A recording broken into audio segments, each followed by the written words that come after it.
Welcome to the Korea Pro Podcast, your weekly guide to understanding the most pressing and complicated developments shaping South Korea. We're your hosts, Jeongmin Kim, John Lee, and Junha Park of Korea Pro. Go beyond headlines as we explain not just what happened, but also what really matters and why it matters. If you monitor South Korea for work or just trying to keep up, you're in the right place. This is the Korea Pro Podcast. Hello, listeners, and welcome back to another episode of the Korea Pro Podcast. It is now Thursday, August 6th. It's a little bit after 4 p.m., and I'm your co-host, John. And Jeongmin. And South Korea has, for decades, had a very important exam that all high school students must take. Now, I never took this exam because I didn't go to school in Korea, but you did. Yeah, I did. And I'm 재수생, which means I went through it twice, although the second time around I did not really have to handle the 수능. It's 대학 수학 능력 시험. It's sort of like SAT in America. But basically, it's a type of test that all South Korean kids prepare for almost like 13 years. It's the one exam that will determine their future, what school they go to. And in North Korea, there's something called 성분, which is a type of family that you are sort of born into. But the idea of 수능 at first, when it started, was that everybody, regardless of the 성분, you get equal chance to be successful. But then the grade you get from 수능 becomes your new 성분, and it sort of decides your social status a little bit in the first few years of your career. Okay, so why exactly are we talking about the 수능 today? Well, the National Education Commission, they've been talking about the 수능, and none of this is policy yet, but they are just right now floating ideas. And one thing that they want to try to do is move away from the multiple choice sorts of questions and move on to essay type questions. Yeah. Make it more subjective, right? So that in and of itself, I'm totally theoretically, I agree with the intention behind it, because as someone who actually did study for 수능, those are really sometimes dumb questions, and it's like over the past few decades, 수능 really became something like a full day of trying to fight the trick questions, basically. It's a meme at this point. Yeah. And also like sometimes like the thing that you learn for 수능, which is multiple subjects, it's Korean, let's see if I remember. Korean, English, math, the most important ones. Korean as in 언어, language. And then there are, you have to choose, I think, 4 of the social and other type of subjects. So you can choose something like geography, where you sort of memorize where each dams are in the damn country. And very important information. Very important. You will use that information forever at work, right? And there's like law and society, which is a little bit more useful. There's ethics. It's called ethics, but it's more like political philosophy, which was my favorite. But I did not get an A because I liked it too much, just certain chapters. And also there are foreign language segments as well. So you can choose Chinese, Japanese, French, whatever. But the thing is, although the subjects themselves look useful, the actual questions that these multiple choice questions ask are stuff like, read this really random 300-word excerpt from a college physics book, although you are never going to touch physics in your entire life in the future, and you are not 이과, you are 문과, you will just go into liberal arts anyways, but read it and see which sentence is slightly less grammatical. So that sort of question is basically most of it, really. And so there has been a lot of debate over the past decade and more about, is this the really best way to see who is talented in what when people are entering college and choosing majors? Because it depends on the score of the 수능 to choose majors as well, which doesn't really make much sense. And so there were already attempts to do written response and essay and interview style when it comes to college entrance, which I did for the second year after I completely failed my Sunung in the first time around. I failed math. For a good reason. I'm not good at it. I don't really use it anymore because of Claude. I'm rambling. But anyways, there were attempts to do interview and written response, which is called 특기자 전형, which means specialized type of entrance exams, which means you have to send in personal statement and you have to show your CV. And you get to choose what kind of major you want to be interviewed for, and you will actually study for it. But the thing about that is what happened? 학원s were created. Of course. To help people prepare for that. And so 성분 again, right? And we'll get into that. Now, sure, the whole multiple choice questions. Now, I've never taken the Sunung myself, but I have seen Sunung English exam papers, and everyone knows how much of a meme that is. And have you tried actually answering some I of the have, and I questions? failed miserably because that is not an English test. It's not English at all. But you have to be a Sherlock. And so, as you have pointed out, moving toward the subjective written response essay types, it makes a lot of sense. But this is an exam where tens of thousands of students have to take in every year. So if it's a multiple choice exam, it's easy to score. You just put in the score sheet and put it into the machine, and the machine will just... The OCR one, yeah. Yeah, the machine will score it, and the students will get the points. But if it's written response, you need individual people to read every single one of those responses. You need a lot more teachers, a lot more experts, and that will take time and money. And so what did the National Education Commission consider? AI.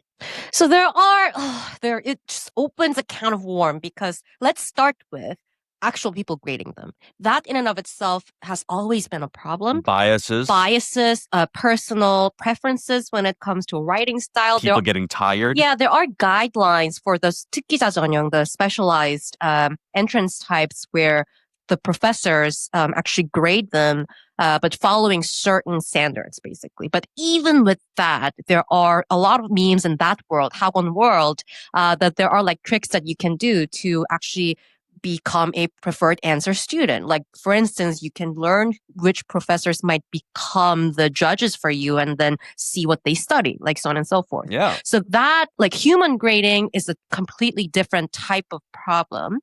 But AI grading, it's another big problem, potentially, right? Now, you and I both came from the 학원 industry before we joined this industry. Now, I'm just going to be very honest about the kind of work that I did. I was an English teacher, quote unquote, but I didn't really teach English. I taught students how to pass exams. Okay, so it used to go like this. So last year, these kinds of questions appeared on the TOEFL exam. And so this year, these kinds of questions will likely appear. So focus on these kinds of questions. And if the questions are phrased in this sort of way, here's how you can paraphrase a question. And so use the same kind of words in the question itself in the answers. And so you can get your points. And so it's sort of like shaman/prediction sort of work, right? Yeah, exactly. It was predicting. It was... Basically, I was teaching students how to pass a test, not to learn a new language. And that's already the kind of problem that exists in the 학원 industry. But if it's schools. But if it's an AI grading all of this, the 학원s are just going to shift. Now they're going to say, okay, here's the algorithm that we know is being used, and here's here are the different phrases that we know certain algorithms love. So use these algorithms. It's just going to be the same problem with a different mask. Also, there would be a security problem, of course, as well.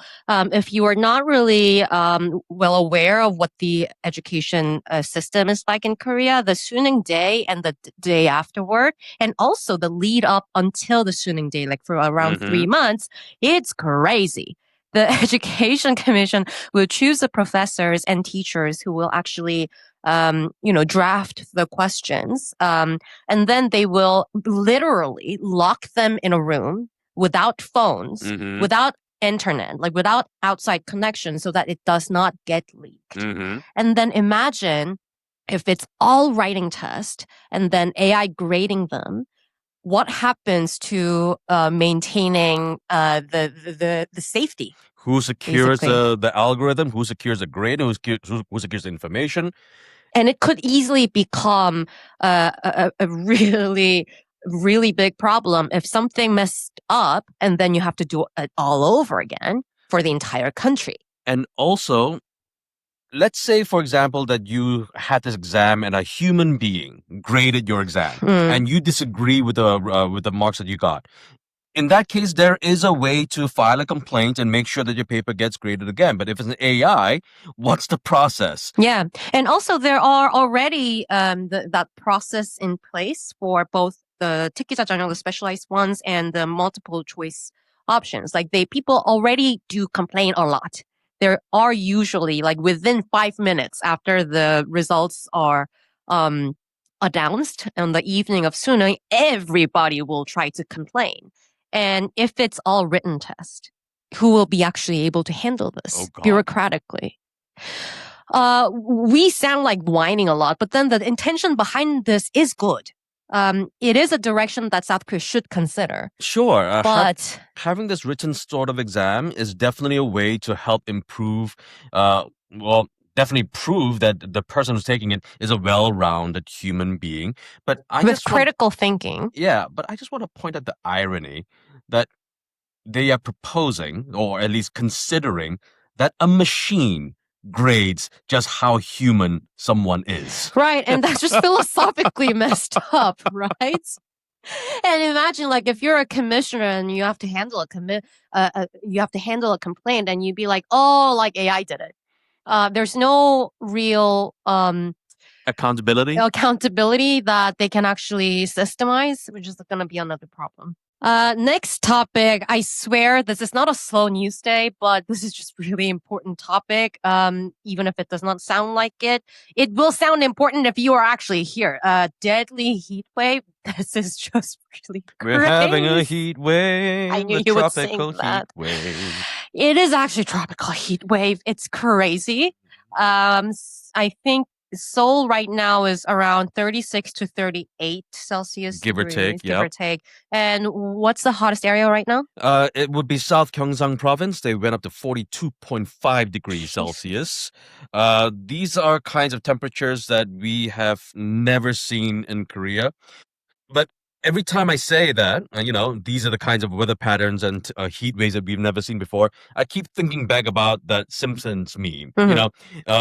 It's never been so hot, but it's going to be the coolest summer ever because, every year it's going to get even hotter. And that's going to be the end of my jokes for this segment because, with all of this heat wave going on, 21 people have died. Thousands have had to go to the hospitals to seek, heat-related treatments. It's brutal, especially for those people who are, living in the rural areas where people have to go outside the farm, for senior citizens who are living alone. This is not a joke for a lot of the people, especially those who do not have a lot of high income. Right. And the drought is also getting worse in the southern regions as well. And so because of that, President Lee Jae Myung convened a government response meeting on Thursday, and he ordered a full mobilization of administrative resources. But I feel like in the past few years, the government had to do this every single summer because it just gets hotter and hotter. They all get to their room and wear the yellow jackets, and that's how you know that they mean business. And they say, all right, let's marshal our forces and try to reduce heat wave deaths as much as possible. And what's the typical response? How effective is that really? Okay, so... Like, it's like they think we just don't know that it's hot. Okay, all jokes aside, sure, we can joke about how dumb and ineffective those emergency alerts are, but those emergency alerts say, okay, it's hot, so please do not go outside, stay indoors. But that also assumes that the person reading that has a luxury to do that. Has the luxury to do that, exactly, that they have AC at their home. A lot of those pensioners who live by themselves, they live in tiny one-room apartments that don't have AC. And so... is that really enough? And that's one of the frustrating things about this. Yeah, the South Korean government does a great job with these emergency alerts and having all of these photos of government officials having these meetings with the KMA, the Korean Meteorological Administration. But I'm not quite sure if they're actually doing a sufficient enough of a job. I think what they tried to do before the heat wave season hit was the labor ministry, I believe, they started working on a new guidelines for protecting workers who have to be in construction, delivery, agricultural workers who cannot realistically stay indoors. It's their entire living to stay outside, actually. And so the labor ministry, I think May and June, they started coming up with new guardrails and guidelines for the employers to make sure that there are enough rest area that are air conditioned and so on and so forth. But that was about it. But really. that's also another thing. Like you just said earlier, yeah, we know it's hot. We can feel it. But the people who do go out to work, those delivery workers, those farmers, yeah, they're not dumb. They know it's hot, but they go out to work anyway because if they don't work, they don't make money. Yeah. And so for these people, considering that a lot of the population actually does not have the luxury to stay inside, maybe change the emergency alerts goal, like what it's trying to achieve with that would be my little recommendation. If you're listening. Just try it out. Yeah, just try it out. Like it might work. Constitution. Oh, fun topic. Yeah, fun topic. Oh, so what happened was that last week on July 28th, the National Assembly Speaker, Cho Jung-sik, who has not been a speaker for very long, he made a very weird remark about constitutional amendments. And it became very, very controversial. Okay, he made a very dumbass remark. Yeah, it was dumb. So he was questioned about the possibility of amending the constitution so that President Lee Jae Myung, the incumbent, can run again for a second term. It's Article 128. 128. Right? Now, 128 specifically says that even if there is a constitutional amendment to extend the presidential term limit from 1 to 2, that amendment would not apply to the sitting incumbent. And also, that was Lee Jae Myung himself, like what he kept saying since the election period as well. Exactly. But when the National Assembly Speaker was asked that question, now keep in mind, he is from the Democratic Party, but as Speaker, he has to constitutionally be neutral. He, instead of saying that the Constitution says what it says and it will be followed to the letter of the law, he said, well, about the possible re-election of the president, that depends on the will of the people. That's that's crazy. That's one way of putting it, yeah. So that led to a whole shitstorm. If you look at all the polls, a lot of people were not happy with that response. Now, to be fair, the Blue House itself did distance itself from the National Assembly Speaker's remarks. And very, very quickly. Very quickly, but not the president himself. On Tuesday, during the cabinet meeting, since Lee became president, those cabinet meetings are streamed live on YouTube. That's when everyone in the public can see what the president is saying live. And he could have made us a very short remark. This is a long-held position of mine that any sort of amendment would not apply to me. He could have just said one sentence and been done with it. But he didn't.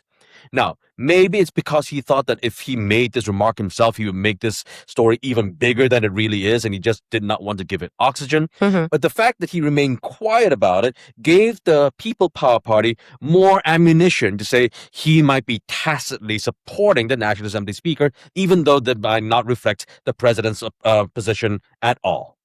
So, going back to the polls, there was this one poll, I have to check my notes again. It's Hangul Research. According to this research, 61.2% of the public opposed changing the current system from the single-term system to a consecutive term system, and whereas 34.5% they supported it. So the majority do not like this idea. And when was this done? This came out yesterday being Wednesday. That's interesting because right after the martial law, when Gallup did the same survey, 64% wanted a 중임제 for a year, a non-consecutive 2 terms. So it changed a lot recently, it seems. Yeah. Well, I'm not quite sure as to why that change happened because, Sure, people can still point to Yoon, but Yoon was gotten rid of pretty quickly and very efficiently, I might add. Uh, but there are good arguments to be made to have two consecutive presidential terms. For one thing, it would make the incumbent a lot more responsive to the voters. More accountable. Yeah, like this whole prosecutor business, where the cabinet just approved stripping the prosecutors of their supplementary investigative rights. This was controversial because the majority of the public did not want the prosecutors to lose that right.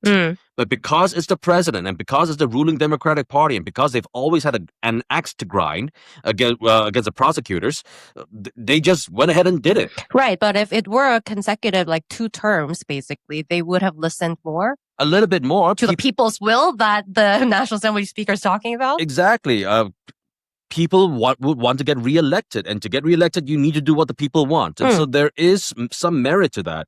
But with that being said, in Korea, I cannot count the number of presidents that I've actually admired enough that I wanted them to be there for more than 5 years. Yeah, it's more like a political calculation and games, right? Like what system will make the person do their job better? Like not best, just because they're like amazing. Yeah, the bar is very low. And final topic, we have a little note that we sometimes prepare for the podcast, and John titled "Wrong Air Base, Comrades." Well, it was the wrong airbase, and comrades is the right word to use for these kids. Can you walk us through it? Okay, so there's this group of university students, and they call themselves, what they call themselves? The Korean Progressive University Student Union. 대학생 진보연합, 대진연. Yeah. And now 8 of these kids, 4 guys and 4 girls, they stormed into Osan Air Base. In Pyeongtaek? In Pyeongtaek. And they were saying, like, let's smash the U.S. 7th Fleet. Now, I don't know if they know what the U.S. 7th Fleet comprises of, but these 8 kids ran into Osan Air Base saying they wanted to smash the U.S. 7th Fleet. Because 8 people are enough to smash the 7th Fleet. They have aircraft carriers. Yeah. But, okay, it was dumb, but what made it even dumber was that they did this as a protest. Now, what were they exactly protesting? Now, if we go back a few weeks and talk about the 3 mega projects, and that's the project that the president wants to have all of these data centers going up all over the country. One of those places that the government recommended for a data center was the Gwangju Air Base. Honam. Yeah. And now the U.S. immediately said, hey, we're not saying no or anything. It's your country, it's your sovereignty, but we need this airbase for readiness purposes. So can we talk about this? And that was the U.S. position, right? And these 8 kids are saying, the Americans are stomping on our sovereignty. So, okay, Gwangju Air Base is 200 kilometers away from Osan. And they called themselves Honam 반도체 something something, Honam semiconductor protection something. I know that they're college kids, and I know that college kids, they can be very passionate. Be careful of defamation, John. But, oh my God, these kids are dumbasses. Or, going back to our first topic, maybe they didn't choose geography for Sunang. Yeah, probably not. And this is why you should stay in school, kids. Week ahead, employment data will come up. Yeah, that's going to be coming out on Wednesday. That's the July economically active population, that being a very key phrase, because a lot of people say that they are resting. Now, in the past, we used to call them unemployed or underemployed, but now it's resting, I guess. And so that's the term that's being used. So this survey is important because, we've seen a lot of big numbers growth in Korea. We've seen the Kospi fluctuating, but we've seen a lot of money coming in. The current account surplus that was just reported by the Bank of Korea was massive, but there's not a whole lot of movements toward the rest of the economy. So we've got to keep an eye out as to see what employment is like in this past month. And also time flies, because I swear I feel like Liberation Day coverage, I did it maybe a couple months ago, but now it's Liberation Day again and Lee is going to do an address. And that will be on Saturday next week. So we are likely going to be talking about this again on the next podcast episode. But, it's the week ahead. And keep an eye out if he will mention anything related to Pen. And all of this information will be sent to your email inboxes by Monday via the Week Ahead newsletter. So if you'd like to know more, please subscribe. Bye-bye. And that's a wrap. Thanks for tuning in. If you want to know more, sign up for our daily executive briefings. We'll brief you on all you need to know from the past 24 hours and why it matters, delivered to your inbox every morning. If you want to stay ahead of the curve, sign up for Korea Pro to get a full package of insights, from daily expert analysis to profiles, month in review, week ahead, and more. And until next time, I'm Jeongmin Kim. I'm Junho Park. And I'm John Lee, and we'll see you next time on the Korea Pro Podcast.